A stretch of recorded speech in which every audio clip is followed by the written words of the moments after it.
आज मैं आपको एक ऐसी कहानी सुनाने जा रहा हूं जिसमें गीता पढ़ने वाला ब्राह्मण नरक गया और एक वेश्या को मुक्ति मिल गई। हां, आपने सही सुना। जो व्यक्ति रोज भगवत गीता का पाठ करता था वह नरक गया, और जो स्त्री पापमय जीवन जी रही थी उसे भगवान के दूत लेने आए। सवाल है, भगवान ने ऐसा न्याय क्यों किया? अगर यह समझ गए तो आपकी पूरी आध्यात्मिक दृष्टि बदल जाएगी।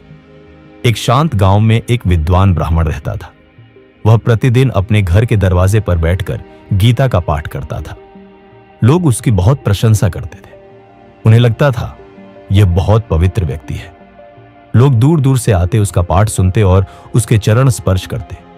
लेकिन उसी गली के सामने एक घर और था। वहां एक वेश्या रहती थी। उसका जीवन बिल्कुल विपरीत था।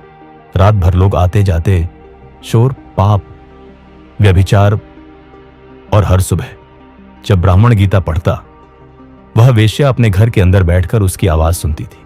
धीरे धीरे वह गीता के शब्दों को पहचानने लगी। कभी कभी उसकी आंखों से आंसू भी निकल आते। लेकिन ब्राह्मण के मन में क्या चल रहा था?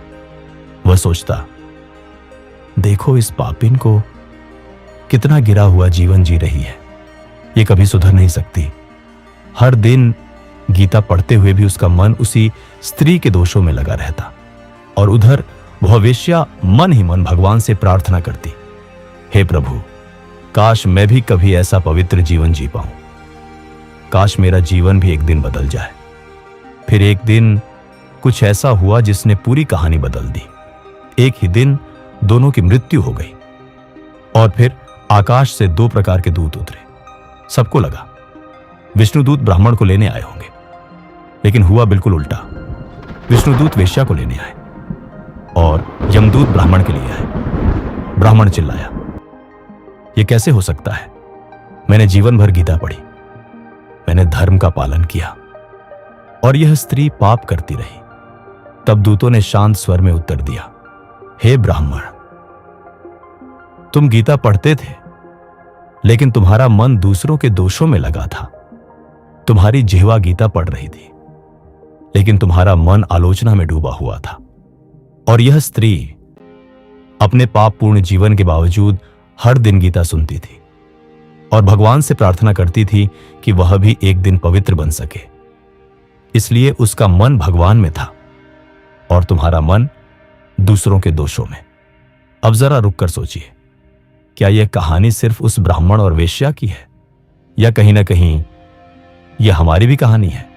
हम भी मंदिर जाते हैं, धार्मिक बातें करते हैं, कथा सुनते हैं, शास्त्र पढ़ते हैं, लेकिन हमारा मन कहां रहता है? हम दूसरों की आलोचना करते हैं, दूसरों के दोष ढूंढते हैं। कौन पापी है, कौन गिरा हुआ है, कौन अच्छा है, कौन बुरा है, हमारा मन उसी में लगा रहता है। और धीरे धीरे हम भूल जाते हैं कि आध्यात्मिक जीवन का उद्देश्य दूसरों को बदलना नहीं, खुद को बदलना है।